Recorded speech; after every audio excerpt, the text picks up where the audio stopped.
प्रदेश में गर्मी बढ़ते ही आग की घटनाओं में भी इजाफा देखने को मिलता है। दरअसल 1 महीना पहले खेतों में चिंगारी से गेहूं की सैकड़ों एकड़ फसल जल गई।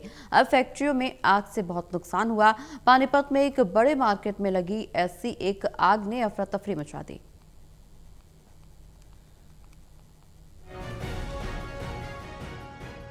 गर्मी बढ़ते ही आग लगने की घटनाएं भी बढ़ गई हैं।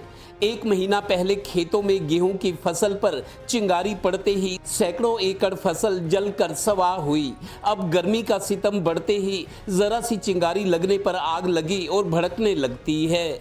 बुधवार को दोपहर को पानीपत में जीटी रोड पर इलेक्ट्रॉनिक्स के शोरूम की लाइन में अचानक एक शोरूम की छत से धुआं उठते देख अफरा तफरी दिखी। चूंकि शोरूम के बगल में ही बीजेपी शहरी के विधायक प्रमोद विज का भी ऑफिस है, सो विधायक भी पहुंच गए और फायर ब्रिगेड की 3-4 गाड़ियां आग बुझाने तुरंत आ गई।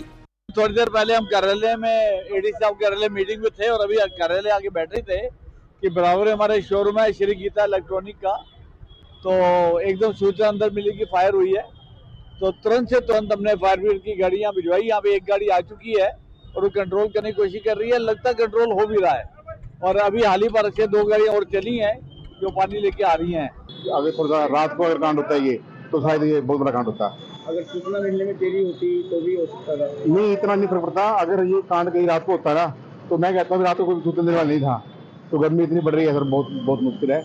बाकी हमने मौके पर पहुँच के ये सारा शोर भरे बचा रही है। इनके नुकसान हमन कोई लॉस नहीं है, प्रॉपर्टी को लॉस नहीं है, बाकी सारा बचा रही है हम लोग। यहाँ तो बचाव हो गया, पर आप सावधान रहिए क्योंकि पिछले दिनों पानीपत में कई फैक्ट्रियों में आग लगी जिनमें करोड़ों का नुकसान हुआ। कच्चा और तैयार माल तो जल ही गया। मशीनरी, बिल्डिंग की दीवारें और छत आग लगने से कमजोर हो जाती हैं। मतलब आदमी 1.5-2 साल पीछे चला जाता है। सो स्मार्ट बनो, नुकसान से बचो। Total news Panipat bureau.